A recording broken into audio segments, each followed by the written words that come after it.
Hello，你好，Welcome back，欢迎回来to Wisdom Wednesday with Johnny Tiger on Wednesday, November 15th, 2023. Happy birthday to my good friend Richard, who is a loyal supporter of this channel, and I hope you see this video and hope you have a good birthday. Before we do anything else, as usual, we got a message from our sponsor.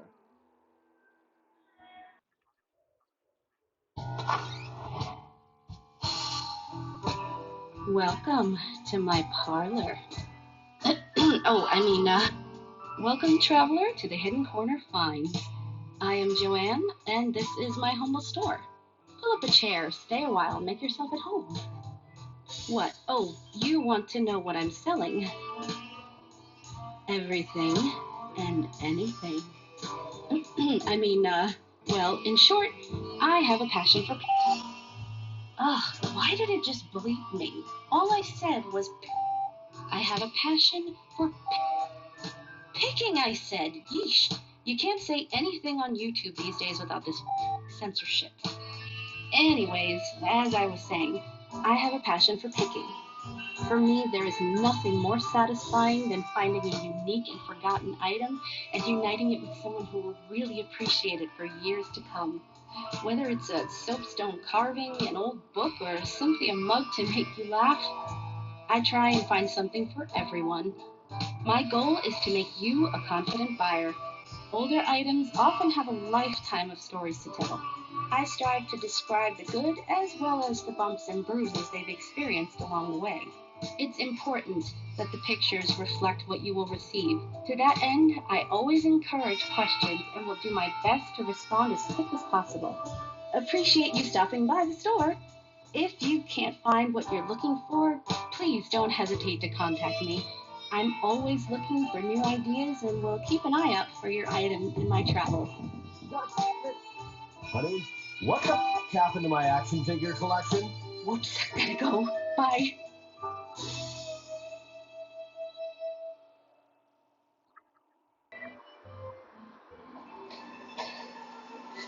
I wonder how many of you getting tired of our sponsorship message. Although personally speaking, I kind of like it, but I'm biased, of course. It is our sponsor, but I understand how when you hear the same advertisement, commercial, and messages over and over and over again, sometimes you just get that rage in your head. You just want to stop it. You just want to fast forward, skip it. Luckily, on YouTube, we have that skip ad function for most of the advertisement. So, quick question of the day. Uh, is there any commercial or advertisement for you guys that you guys watch it and you don't get tired of it, like you tolerate it. It's easy to watch and you don't mind it. uh, I mean, it's kind of hard to believe there's such a thing, right? Most of the time you think that people hate advertisement, but honestly for myself, uh, there's one commercial I don't see it very often nowadays, but back when it was on YouTube all the time, I really liked it, and I didn't mind it at all.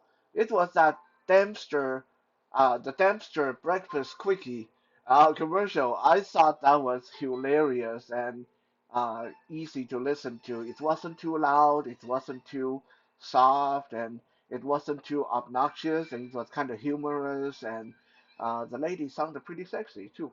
So in cases like that where it's pleasing to the ear, I don't really mind it. Like one thing that I really get annoyed by is these advertisements that come on super loud and just a bunch of like rap music or loud heavy metal music, and there's no plot to it, no voice. It just to me as a blind person, all I hear is that loud, obnoxious music, and it just go on, and I have no idea what it's trying to show me. Those are the advertisements that really bug me. Now, it may seem like I'm droning on and on about commercials and advertisement, but that is relevant to our topic of the day because a lot of people seem to think that advertisement, commercials, things like that, is a modern affectation. It's an invention of the modern world. No. Today I'm going to show you that even when we go back into Chinese history, as of thousands of years ago, commercials and different ways of advertising already existed. In fact, you will find similarity to a lot of things that people did back then to things that are done today. And that will show you that what we do today, what commercials and advertisements do today, is nothing new. It has been done. These things have been practiced for thousands of years. But before we go into that, let's look at couple of easy vocabulary. First and foremost, commercials, advertisement, in Mandarin is called 广告. That's Guangow, 广告. 广告 means, well, 广 means widely, uh, wide geographic, uh, cover a wide area. Gao means to tell, to announce. So 广告 basically means a wide area announcement. Yeah, that kind of fit, right? Advertisement, commercial, 广告. Um, logo, a logo on a product, a logo on a company. That's called 商标. Shang, we talked about this before. Shang means merchant, and 标, uh, B, yeah. How do I even spell this? B-I-O? 商标. 标 means label, design. So 商标 means the design or the label for the merchant, uh, means logo. Brand, like when you go and buy a certain brand of product, uh, brand is called 品牌. 品牌, P-I-N-G-P-A-I, 品牌. Uh, 品 basically means item, object. 牌 means signage, uh, brand, logo. 品牌 is a brand. So advertisement, 广告, logo, 商标, and brand, 品牌.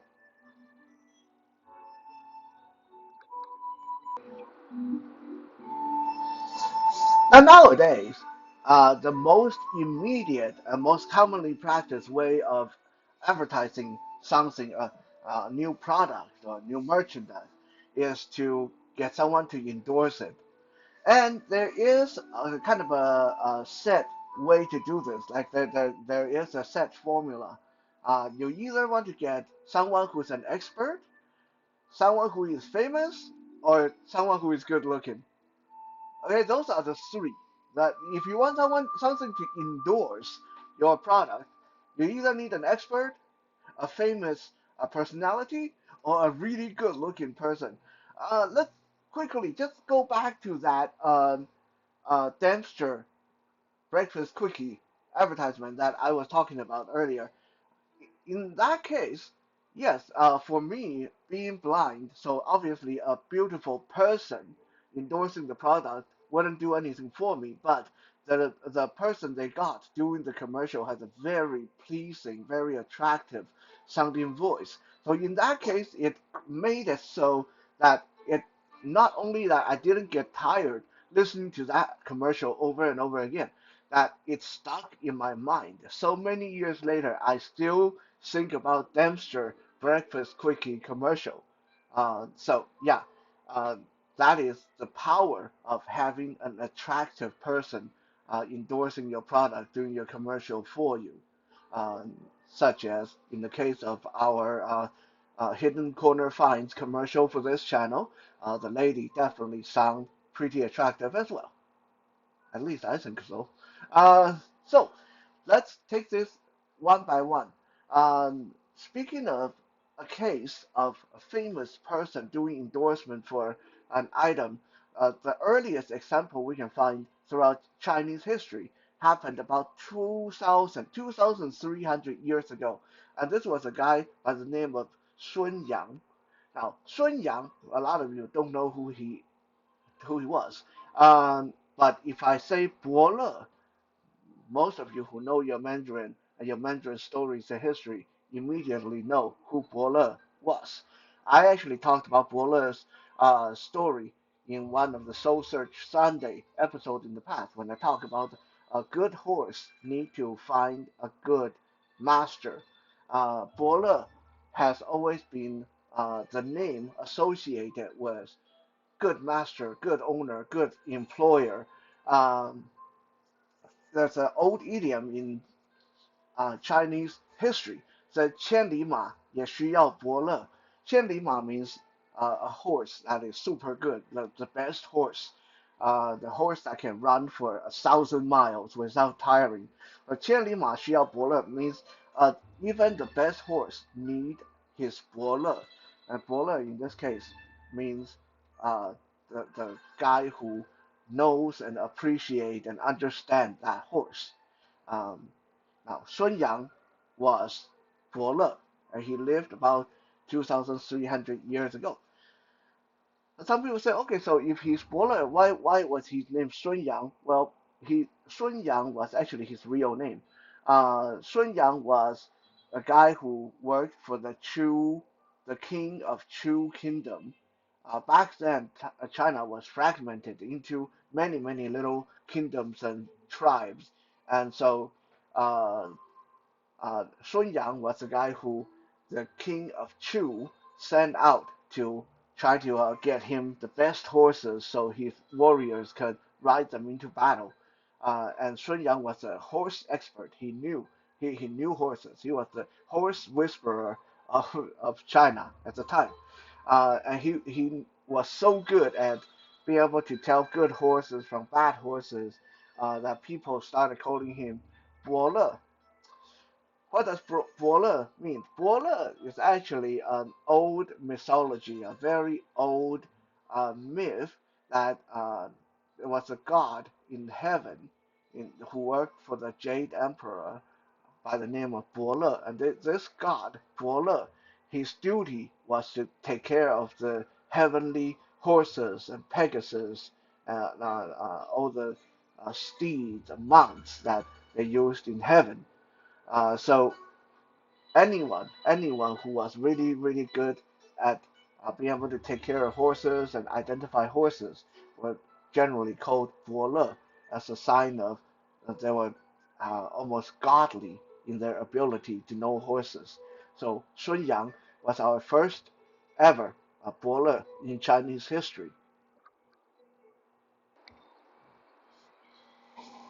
So in Sun Yang's biography, there was a little passage which uh, I'm going to just translate it to language that we can understand. I'm not going to just go all archaic on you guys because this thing was written 2,000 years ago. So basically, this passage said there was a horse seller at the local marketplace who was trying very hard to sell a good horse. Now, this horse was really good, but this horse did not look like anything special. So this horse seller, who was trying to sell the horse for 100 silver coins, 100 silver pieces, had no luck. He was there trying to sell this horse for days and days, and everyone just walked past that horse. No one would buy it.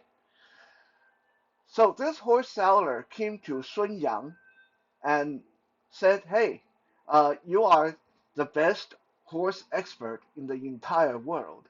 So can you help me out? You know this horse is a good horse. You know I'm not trying to trick people, but because this horse doesn't look that good, so no one's buying it. So I need you. I'm going to pay you to help me sell this horse." And you don't even need to say anything. Okay, there's no script. You don't need to say anything.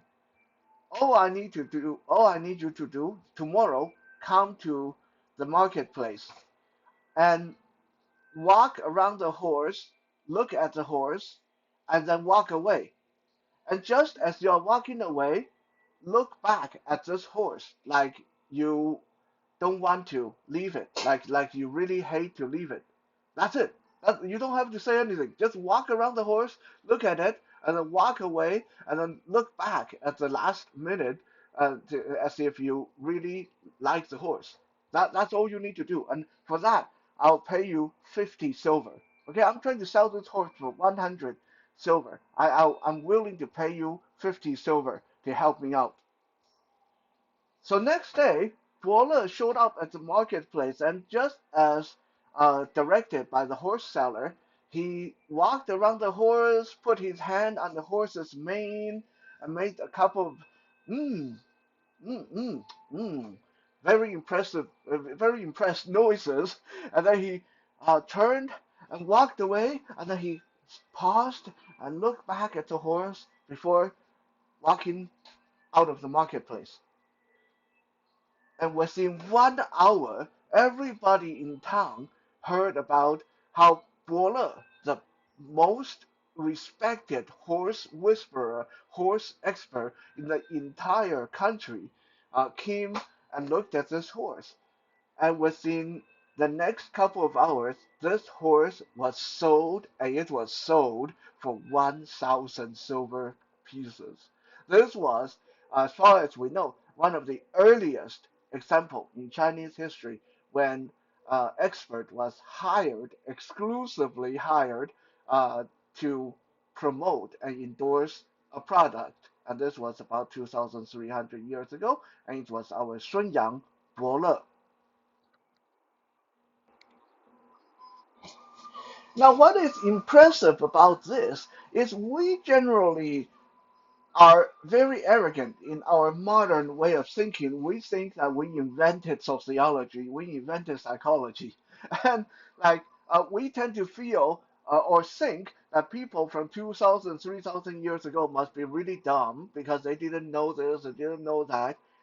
But when you look at this story, this true story, we notice that it was so clever how this advertisement, this endorsement was designed. The seller did not say, "Hey, Bola, I'll pay you, and can you go around town and tell everybody my horse is a good horse?" No, because that would be too fake. Everybody would react like, "Oh well, you're getting paid, so you're telling us it's a good horse, so we can't trust you." No, so they understood people's psychology. They understood how people would react. So rather than having Bola screaming at the top of his lungs, "Hey, come look at this horse! This is a good horse!" They made it very subtle. They made it like Bola just happened to walk by the marketplace, saw this horse, and was impressed by it, and then he walked away. That's it. They kept it very low key, and as a result, it seemed a lot more genuine to people and was able to sell the horse in the end.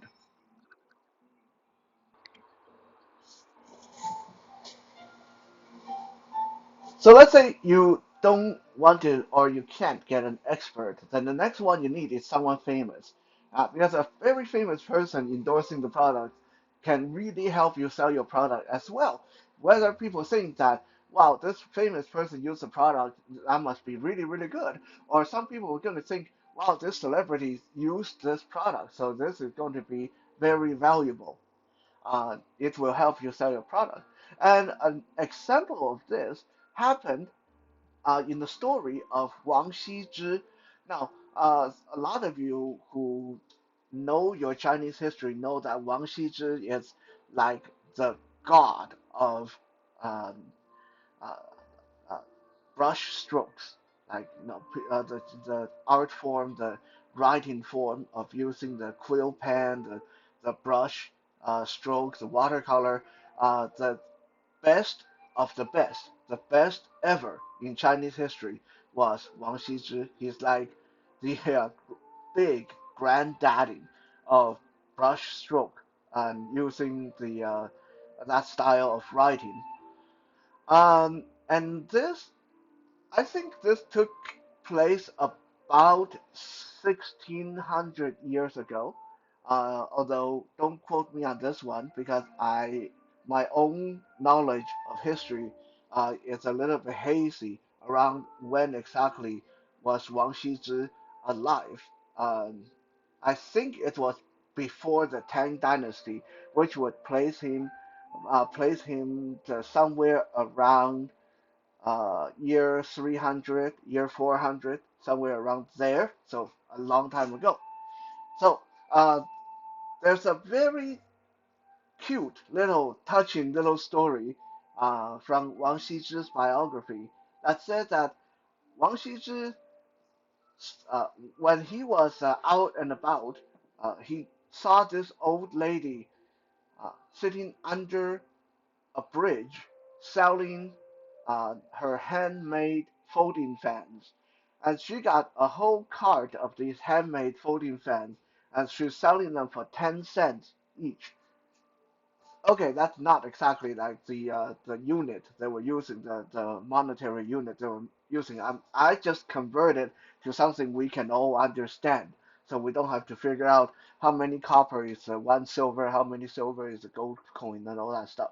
Okay, so equivalent to what is today, this old lady was selling this handmade folding fan for 10 cents each. uh, Wang Xizhi saw this old lady selling her fan under the bridge, or trying to sell her fan under the bridge, for days and every day he went out to visit friends or to go drinking. He would walk past this old lady, and she would be trying to sell her fan, and no one buying. Like every day he would walk past her in the morning, and she would have a full cart of fan, and when he's coming home, he will walk past her again, and it didn't look like anything getting sold. So finally, Wang Xizhi felt so sorry for this old lady. You know, the poor old lady who have to be out in the hot sun and winter cold and try to sell these fans, and no one's buying them. So Wang Xizhi went up to the old lady and he said, "Hey, old grandmother. Uh, I want to help you out. Here."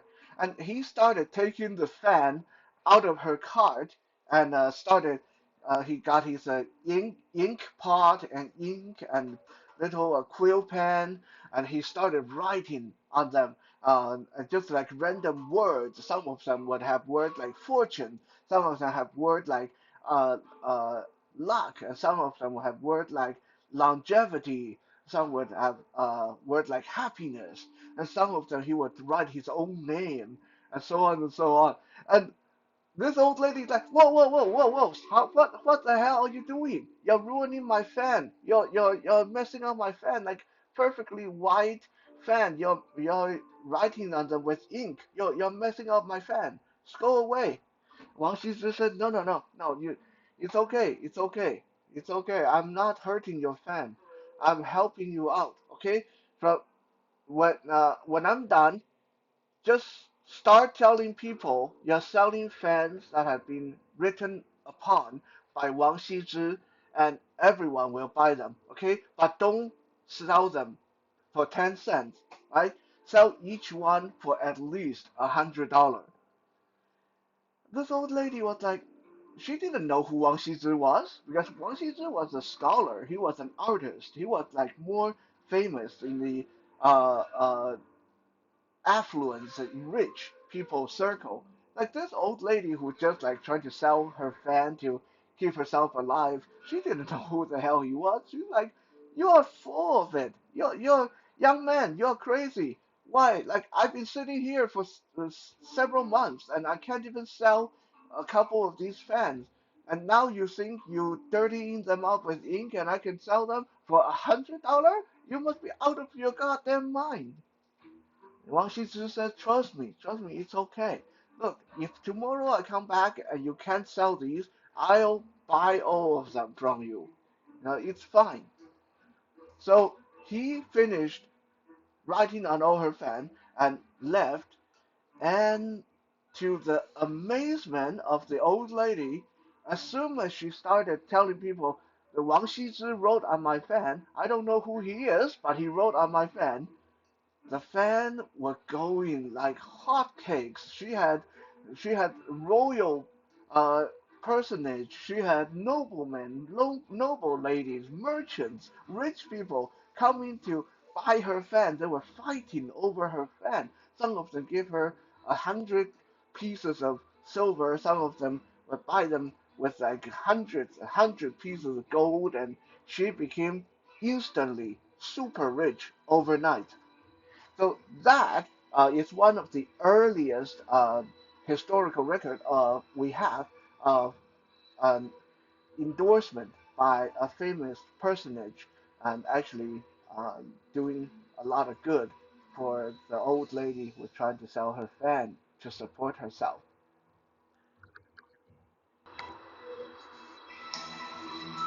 So, okay, you don't want to get an expert and you don't want to get a famous person because they are pretty expensive.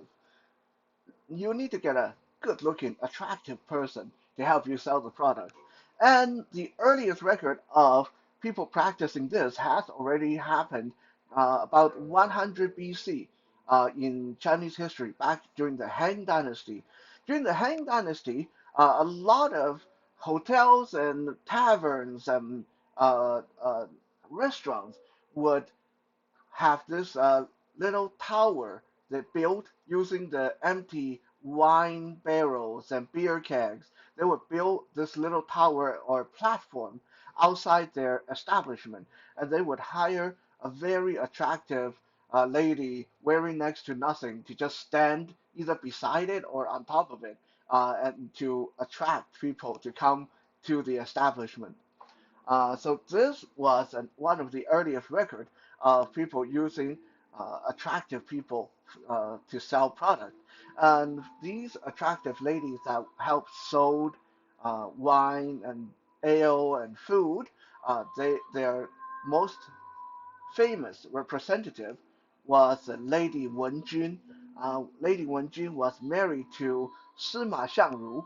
Again, a lot of you might not know that name unless you're really into Chinese history, but Sima Xiangru was one of the most highly respected scholars in Han Dynasty. The story went that before he became a highly acknowledged, highly recognized, highly respected scholar, Sima Xiangru was really poor, but he was very, very smart.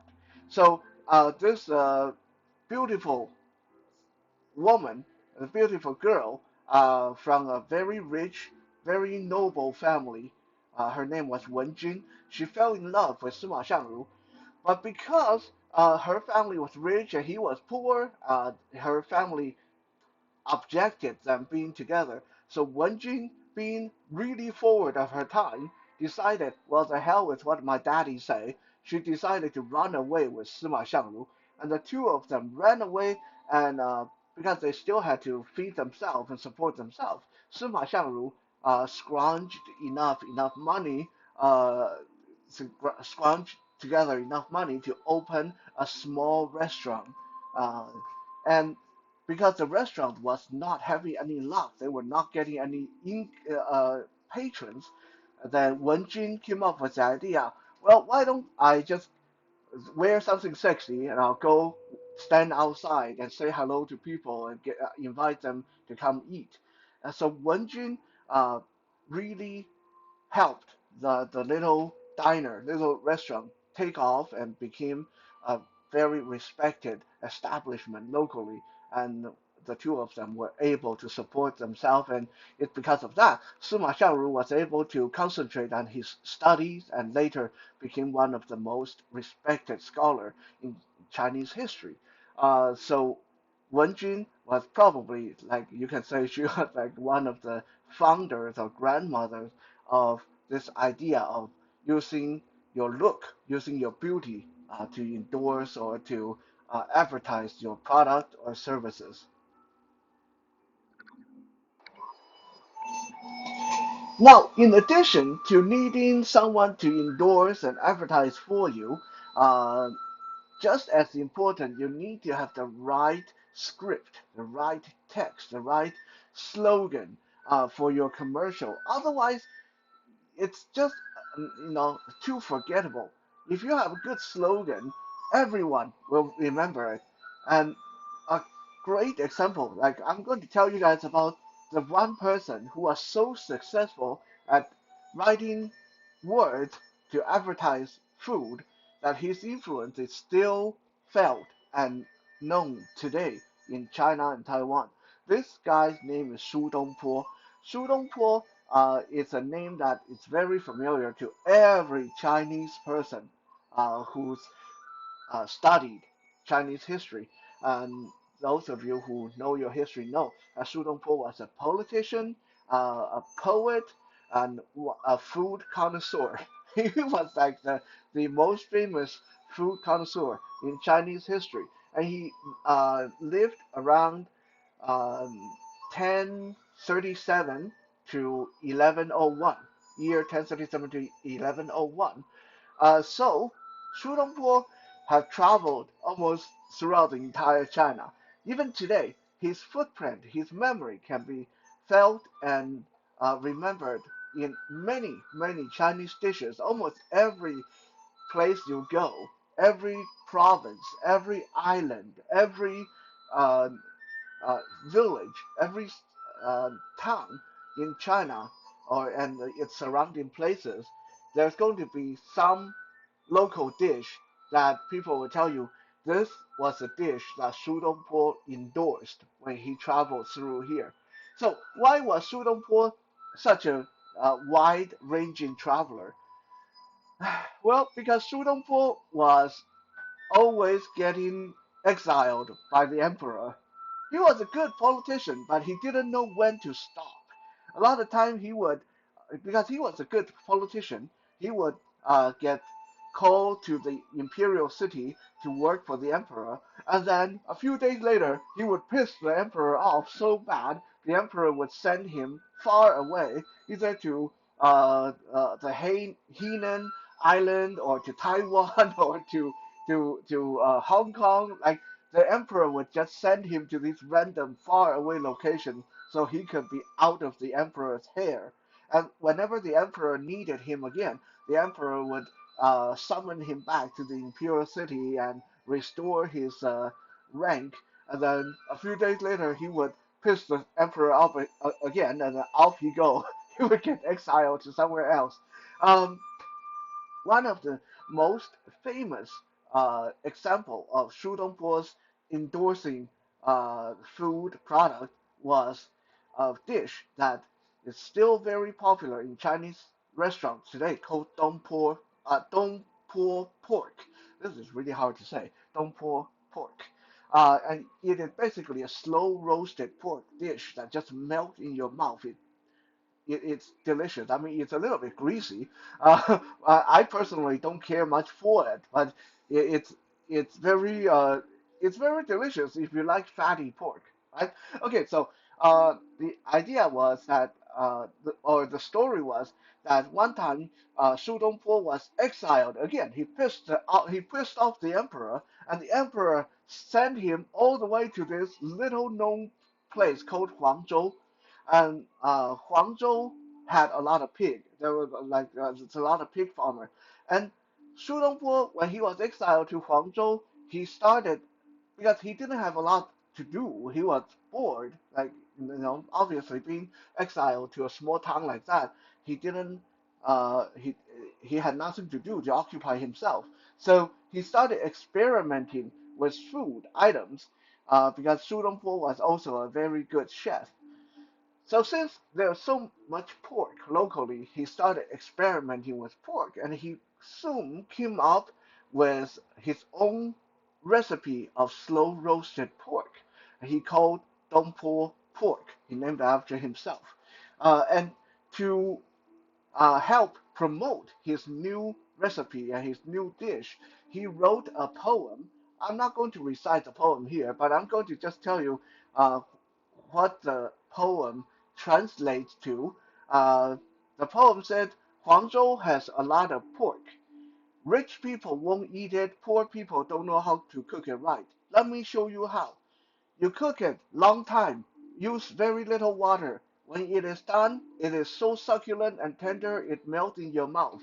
Eat one bowl of this pork every day. It's almost better than being a god. That's what his poem said. I mean, that is just so great, right? I mean, this is someone who wrote this back in like 1050, year 1050. And even just listening to what it said today kind of make you want to go get a dish of Dongpo pork and try it. So that is the power of word, and no one used word as good as Shu Dongpo when it came to endorsing and advertising for food items. Like I said, everywhere you go in China and Taiwan, there are local dishes. People will tell you this was Shu Dongpo's favorite dish, and that alone carries a lot of weight because the guy was uh, from like I don't know so long ago. So people still use his name to endorse their product today. Of course, in addition to needing someone who is famous or expert or good looking to endorse your product and have a good slogan, you also need to have memorable logo. The oldest record of a Chinese merchant using logo for their product was a needle making factory from around 1100, somewhere around 1100 to 1150. This was the oldest and probably the first establishment to come up with the idea of having a logo. Their logo, funny enough, was a white rabbit using a pestle and mortar preparing Chinese medicine, which is like so WTF because this is a needle making factory. They got nothing to do with medicine. They got nothing to do with rabbit, but they use that logo because the white rabbit and their sign was very easy for people to see, and it was so catchy. And on their sign, they also have words beneath the logo, which, if we translate the ancient text, it will say something like, "We buy iron rod and we turn them into needles. These needles are not for household or individual people to buy. We only sell to stores. Thank you." And so that's pretty cool. That's like the earliest example of a merchant having a logo and a sign. And on this sign, they even explain to you what is it that they did, what they bought, what they sold. And please don't inquire if you are just buying it for yourself. We only sell to merchants. We only sell to stores. Yeah, that was pretty cool. So I hope that today's episode has been entertaining and enlightening. I love learning these little factoids about history, especially my own history. And hopefully, after today's episode, next time you need to design a commercial, an advertisement, it'll give you some inspiration. For now, 谢谢 and 再见.